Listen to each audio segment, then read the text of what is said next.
Welcome to the Praxis Report, the podcast where theory meets practice and where politics and current events are dissected through a revolutionary lens. We are your hosts, Jonathan Brown and William Barth. So join us in a conversation as we share our analysis that goes beyond the headlines. Whether you're seeking to understand the deeper currents shaping our world or looking to engage in transformative ideas, the Praxis Report is your guide. And remember, if you like what you hear, leave us a comment or subscribe to our channel. So how are you doing today, Will? I'm doing fine, John. That's a wonderful introduction, and thank you for that. Yeah, so today we're going to start our whole series on the election, and to get us in the mood for the election, we're going to pretty much do a new episode every week about the election until November. And today we're going to go into the history of electoral politics, history of democracy, this thing we call representative democracy or a republic, and kind of give a background about how we got to this point. Because, Will, you want us to talk about how do we change this? What do we do about it? Or what is to be done? So I think to understand what is to be done, we have to figure out how did we get here today and what exactly is the nature of the problem, right? Yeah, that's exactly right, John. I mean, we have to kind of set forth the narrative because progressives and independents often are faced in election after election with this question of what do we do, knowing how little support there is for independence, for third parties, Right. and how marginalized they are. The question always returns: well, what do we do? Do we just vote for the duopoly? Do we stay with the third party, knowing it won't have much effect, or is the problem deeper? Does it have something to do with the election system itself? And that presupposes the broader question, which is, should we even participate in elections? And if so, how? And the question that we're going to address is, what is to be done about all this? Right. And we're going to follow in the pages of Vladimir Lenin, what is to be done, and try to answer that in the American context, right? Well, he coined the term, what is to be done? Yeah. Well, I look at this, I'm thinking about this question because I'm a good Marxist and I'm also a history teacher. And so as a Marxist, the idea is historical materialism. The American election system didn't just come out of thin air. It had a historical period of development from the social structures that came before it. So I thought the first thing we could kind of speak on is, where did electoral politics come from? Particularly, how did America arrive at the system of representative democracy, so-called, that we have today, right? Right. So Yeah, that's beautifully stated. let's go. I mean, if we go back far enough, I suppose you could go back to the ancient societies of antiquity. The ancient Athens is usually where they say the term democracy came from, which was more of a direct democracy for the class of slave owning males who ruled in Greece, and of course the Roman Republic. And that was kind of the earliest history of this sort of idea of democracy. But even back then, there was always this contradiction. The Athenian democracy, the Roman democracy, was always a democracy only for those who counted as citizens, which were the slave owning class. They were not the masses of the people. And under feudalism, I did a little research. There was some primitive form of democracy in a sort of in a representative way, where the kings would have a court of different, like it was called the estates of the realm, where they'd have other representatives of the various nobles and lords would send people to counsel the king and things like that. But again, the masses, the peasantry, was not included in that. So then we kind of get to the American Revolution, the idea of throwing out feudalism, throwing out the monarchy, the British, the king, and creating this new government, a so-called representative democracy or a republic. And that's sort of the system, the Constitution. That's the framework that we are still operating in the United States today, a couple hundred years later. Right. And just for purposes of definition, when we say democracy, most scholars would just define that as, and maybe we can define that the same way, as the rule of the majority, or a majority will. Right. Simple. And I think a question that I always think is very interesting with democracy is, when we're looking at the American context, it's always told that the founding fathers are these great Democrats. They believed in, these noble, lofty ideals of, we the people and all men are created equal. And America in its constitution is this noble democracy. But we kind of look at the actual debates of the framers of the Constitution, and we can see that for many of them, they felt that democracy was actually a negative thing. They opposed the tyranny of monarchy and aristocracy, but they also feared what they called, the mob rule or the tyranny of the majority, which they saw, the masses of America as being a threat to rule by a sort of enlightened elite, if you will. And Yeah, that's that's exactly right, John.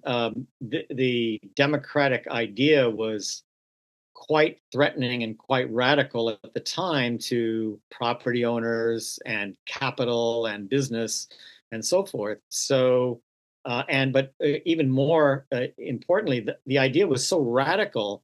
This idea that uh, the mob could determine the outcome of political decisions. In other words, the majority will of the people. What would the majority do? Would they take all the land over or take the land back? Would they reinstitute slavery? What would the mob do? And so they called it mobocracy, or what you termed, what I think Tocqueville termed, as you had indicated earlier, the tyranny of the majority. That the majority will, the mob, the masses, it could have a very negative effect on what later became known as minority rights.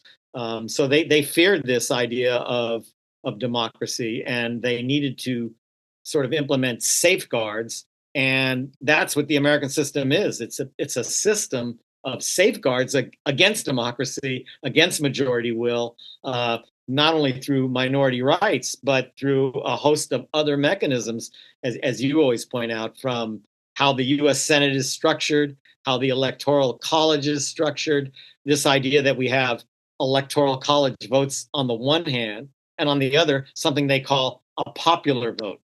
Well, right. we have but the popular vote has no effect. They call it like what is it, a beauty contest. Well, that's because they don't want to have majority will. They don't want to have majority rule.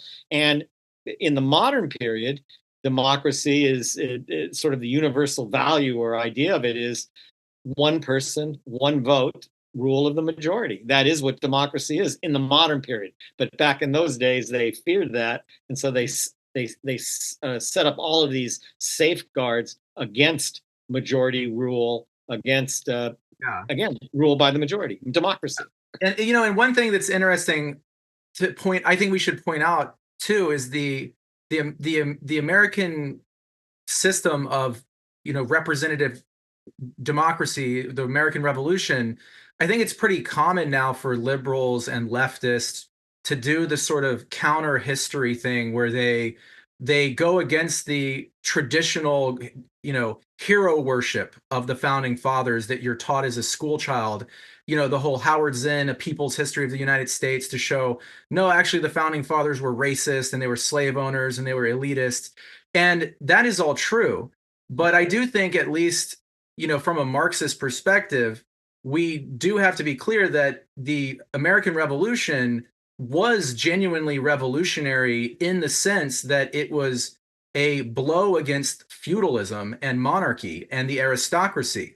And the kind of revolution it was, of course, it wasn't a people's revolution in the sense of like a socialist revolution, but it was Right. a bourgeois revolution. It was setting up the foundation of a political superstructure for a capitalist industrial society to take over from feudalism. No, And it that's really the basis of it. it was revolutionary at the time, and I mean, there's still, again, you can't analyze history through modern lens. It's a very difficult thing to do. Right. You kind of have to, so I think you're right. It was a revolutionary idea at the time, because it actually contradicted the feudal order, or rule by kings and queens and so forth. And so that was very revolutionary at the time, and some of it quite elegant and beautiful, and still holds through today. By the way, I brought Tocqueville, Democracy in America. There was a quote in here I just wanted to read to Let's the hear it. listeners. It's a very brief quote, but it's quite beautiful.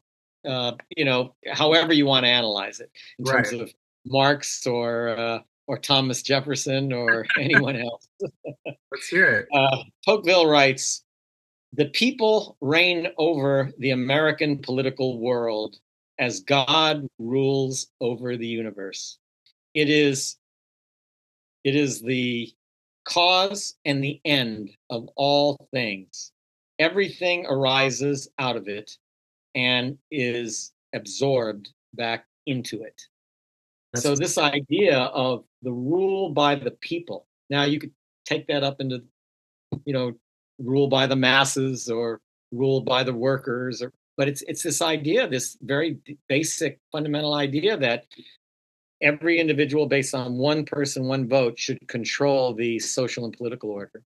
Yeah, and I think that's an ideal that we can agree with as socialists, that the whole idea of we the people, that the people should be the ultimate basis of the legitimacy of the state, is a positive ideal. But then we're in this challenge with this election in 2024, where we're wondering, well, how is it the case that that is clearly the people are not in charge of our electoral system today? And so we kind of have to analyze the limitations of the system of government that the American Revolution set up, in the sense that it had a contradiction inside of it. I mean, it was this lofty ideal of, the people rule, but the basis for that was a society that was rooted in slavery and colonialism.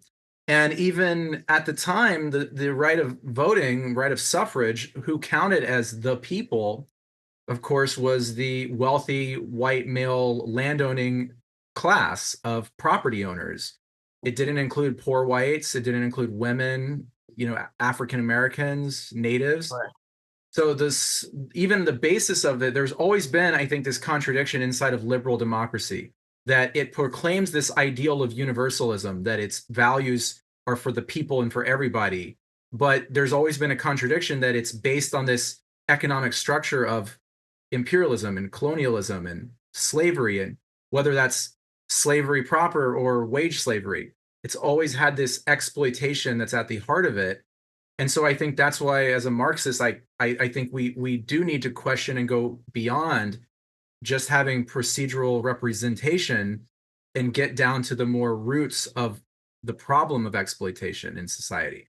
Right, and it also sets up a kind of a paradigm, because you evaluate social progress in terms of how much you open up the system. In other words, well, formerly slaves, African slaves could not vote, Right. and then you begin to have these reforms. Well, okay, we're going to let African slaves.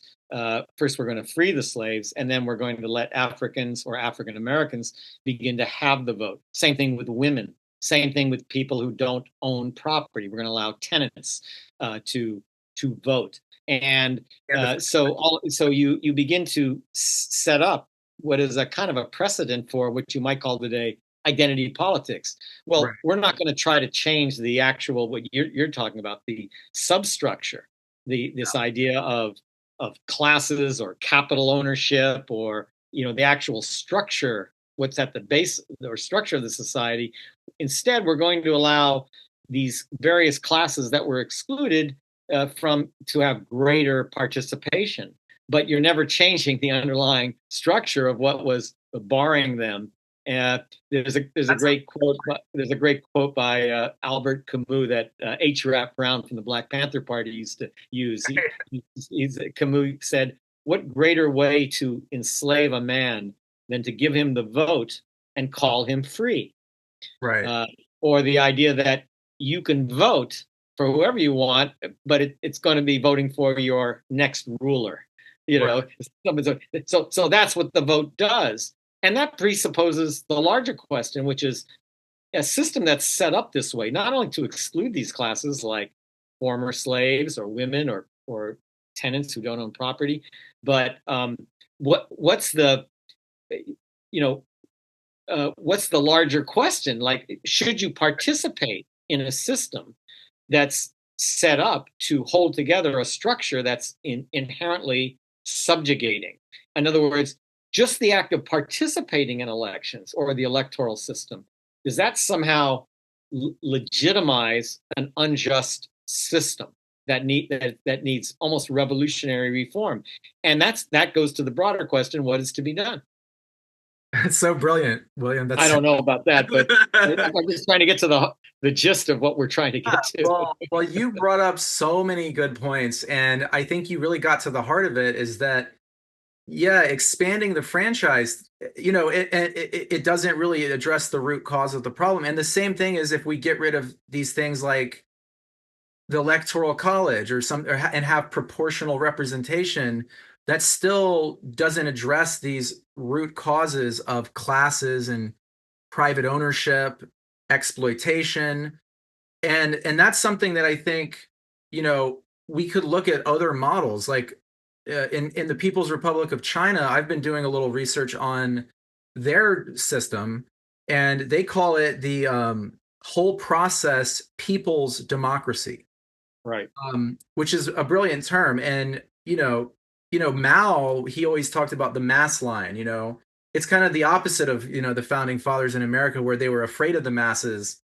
Mao was saying everything is for the masses, for the people, to the people, and that's the same with China today with Xi Jinping, where he talks about the government has to be people centered, it has to engage in common prosperity, and the way that they describe it is like they have uh people in America, for example, they would argue we have like elections every 4 years, so we think we have a democracy. But in China, they would say it's not just the procedure of going to the poll and voting every 4 years, but there has to actually be democratic results to that process as well in the society. And like when you look at America, we don't have, the results are undemocratic completely.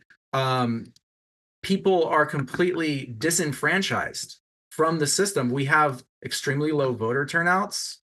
I think only around 18% of the according to most opinion polls, only around 18% of people even agree with the government or share any support for the government. So it's certainly not a system that has popular legitimacy.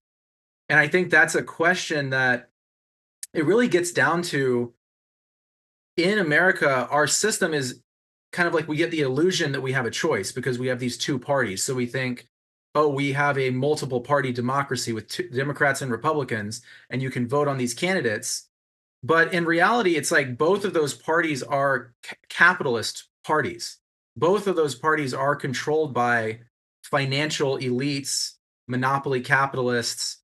And so, really, it's like we have a dictatorship of capital, and there are two parties that are within the dictatorship of capital. But neither of those two parties provides a choice to go beyond the dictatorship of capital.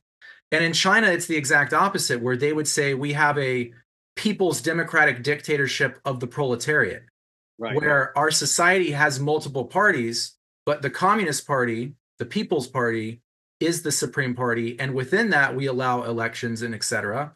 But for the people is at the top. Whereas in America, it's like the capital is what rules over our parties. Yeah, that's brilliant, John. There's a lot to unpack in all of that. Just a couple of brief points as you were sort of theorizing this. You know, it's fair to say that the even the American liberal ideal, as embodied by authors like Tocqueville and the Jeffersonian model, the idea was what they, for lack of a better way to describe it, town hall democracy.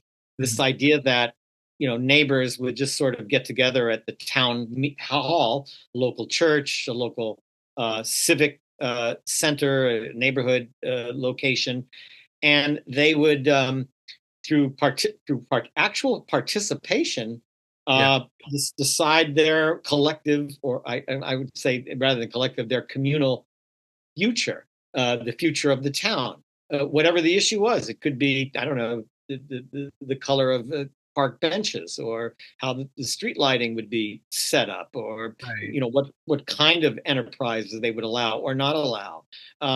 And so this idea of the town hall was really light at the that was the centerpiece, the sort of the democratic centerpiece of the Jeffersonian democratic ideal. Now that's not Marxist, but it's liberal, and I don't think it would challenge But capital per I think there's se. a Marxist element to that because I do think, in China they discuss things like that where they have obviously there's the Communist Party, but there's various levels of leadership down to the local level with local officials and people giving feedback at the local level all the way up to the top. So I think having those popular mechanisms where there's sort of a tribunal of the people, I think. But there's also a sort of something called like a culture of democracy. So what this sort of participatory not enterprise, because I don't want to give it a business orientation, but the what it does is it teaches or helps us to develop the skills and the culture of democracy, which would be which these authors in democracy often discuss: deliberation, um, debate, and decision, and consensus. So deliberation, debate, consensus. This is these are the values, or the culture of the democratic process, as Right. opposed to just some sort of ruling of the authority, and whether it be a state authority, or or capital controlling a process and giving you giving you, for lack of a better understanding, uh, uh, Kamala Harris. I mean, there was no voting, there was no election electing Harris as the She was Democratic appointed nominee. through She party was bosses. sort of appointed Yeah. by Democratic elites and donors, and perhaps Joe Biden was too, when he won the nomination. So, but still, it presupposes a larger question, which is, what do you do about all this? Because if you have an entire election system that's sort of founded the way you described it, I mean, just your participation in it, in a sense, endorses this structure that may be unjust. So the question becomes, one, do you participate? Two, if you participate, how do you participate? And then there's important strategic questions, Yeah. um, because even if you do participate, if you say, well, I'm only going to support a third party that's you Right. know socialist, well, you marginalize yourself and you isolate yourself, and any social movement, it's the people that control. So why would you marginalize the masses, or pick a strategy that marginalizes and isolates people? That, yeah, you're the masses, you control. It's like, if you look at Gandhi's social movement that overthrew British colonialism in India, he would pick strategies where he would show the British that it's the Indians who are in charge. Yeah.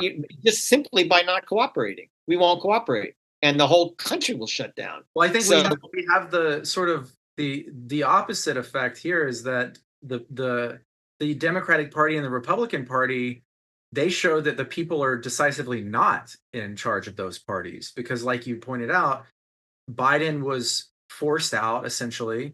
Kamala Harris was appointed without a single vote being cast in any sort of primary campaign in her favor. And the political process is entirely beholden to large donors and political money, which is considered free speech in the United States. correct. So there is no way for an uncorrupt politician to, make it in American politics. without being to succumb to unlimited bribery by special interests in corporate welfare. So the party of both Democrats and Republicans are showing themselves to have no real popular legitimacy among the voters or the people.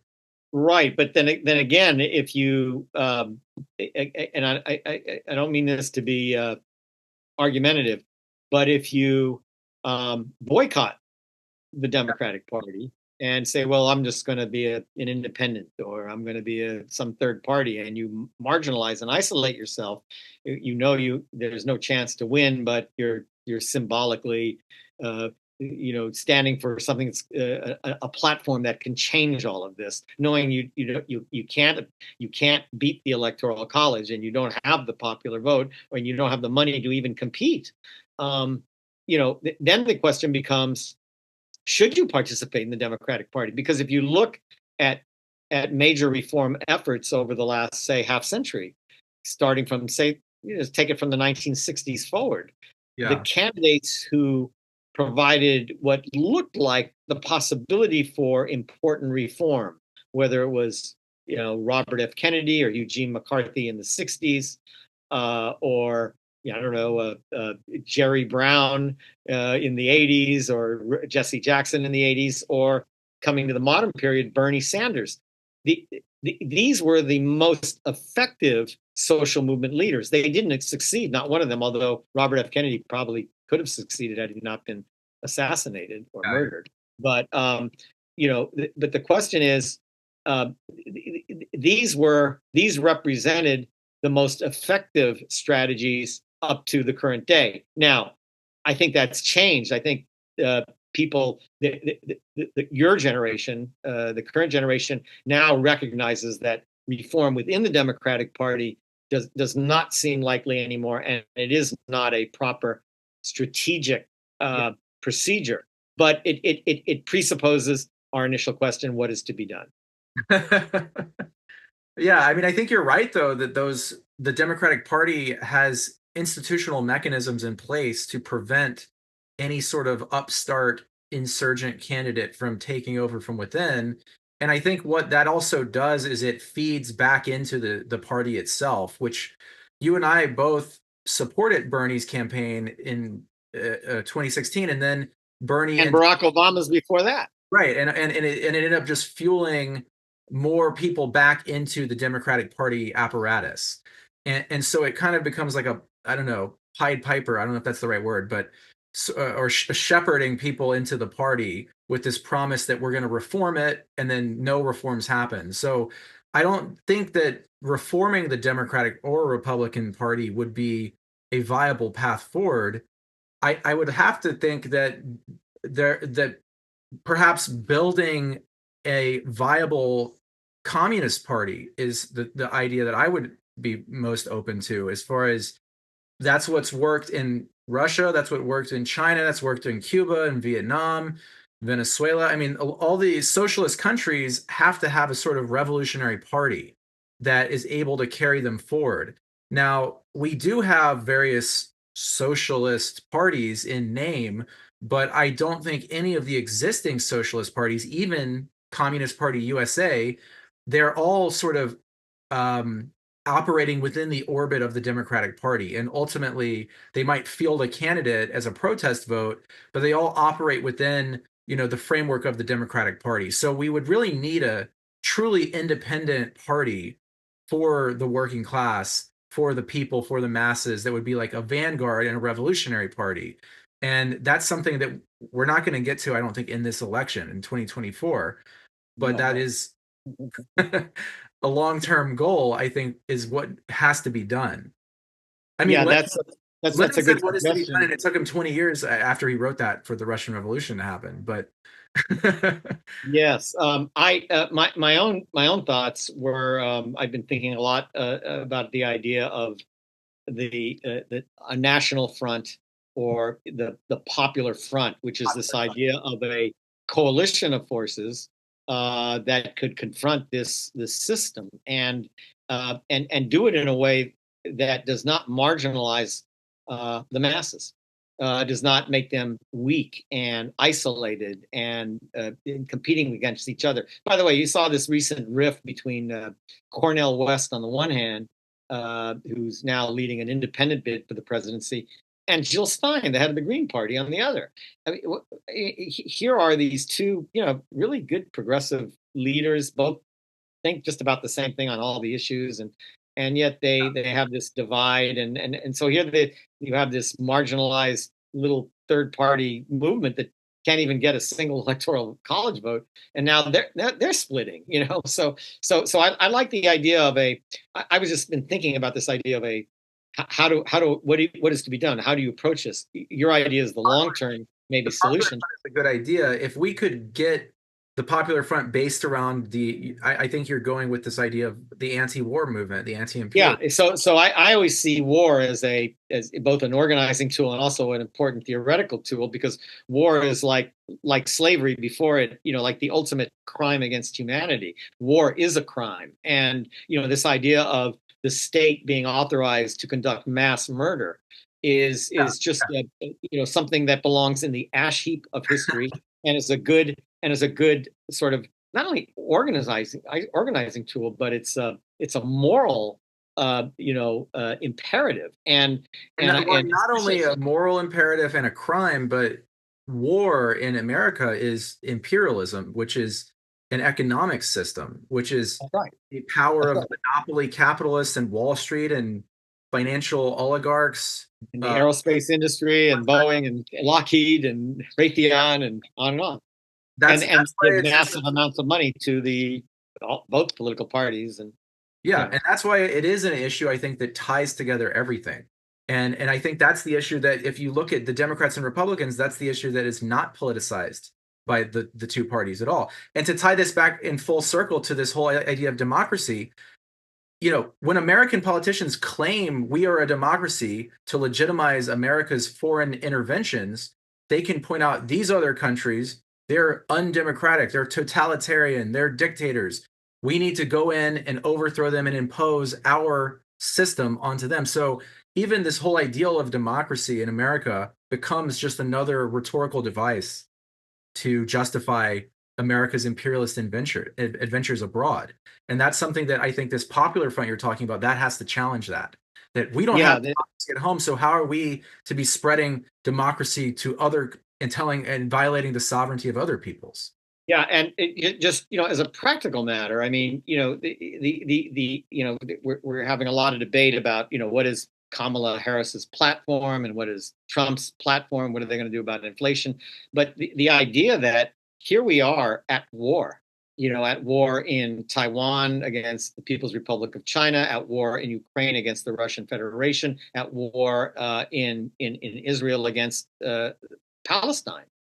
Yeah. Three wars, and no one, like pretends like we're not at war, like the war doesn't exist, and that simply because in the late '60s, Dick Nixon did away with the draft, and so because American sons and daughters aren't being drafted to go fight the Chinese peoples in Taiwan or to murder Arabs in Greater Israel, or again to fight Russians who 27 million of which died to defeat Adolf Hitler's Nazi Germany, Right. because we're not being drafted to fight these, and American sons and daughters aren't coming home in coffins. We pretend like we're not at war. We are at war. What is the source of current day inflation? It's the damn war, for God's sakes. We have a war economy. We're pouring billions into these wars, into wars against Palestine and wars against the Russian Federation, and the new war against China and Taiwan. So Yeah. this has unforeseen economic consequences. The greatest of which is inflation, and no one discusses this. And the third parties and independents are so marginalized, and I don't think they really bring the question to light in a good way. And we're left again. What is to be done? Yeah, What I do think you do in part that? of what, and this is not going to be a full answer, but I think other than building a revolutionary communist party, um, aligning ourselves with the forces of multipolarity, so the rising powers, Russia, China, Venezuela, Palestine, Iran, these countries that are rising and challenging America's hegemony abroad. We need to align with them. And then I think another thing is just further pushing on the lack of legitimacy that America's whole electoral system has. Like, I think only 18% of the public even says they approve of the US government right now. So it's a complete, almost a failed state. So we just need to keep pushing that. Get it down to 2% of the 1% of the country, 0% of the people approve of the American government. So we are forcing a revolutionary situation, forcing a crisis, at which point the Communist Party will be there to lead that revolution to take over once the whole society collapses into World War III, which is likely where we're heading if this peace front doesn't take off. So that might be the, the closest thing I can think of right now. But that's the well, that's the role of the vanguard, and the you're the vanguard. So and you're the vanguard too. And I think we're no, gonna have I'm just a plain old country lawyer. I mean, I don't, an academic, we're gonna have to we're gonna have to call it quits for today because we're out of time. But okay. Well, that was a good discussion, John. Thanks, Will. Thanks for tuning into the Praxis Report. We're trying to connect theory to action. And if you like us, if you enjoyed the discussion, watch the videos, share the videos, leave a comment, subscribe to our channel. And we look forward to talking to you guys next time. We're going to continue figuring out what is to be done. Peace, y'all. Love you.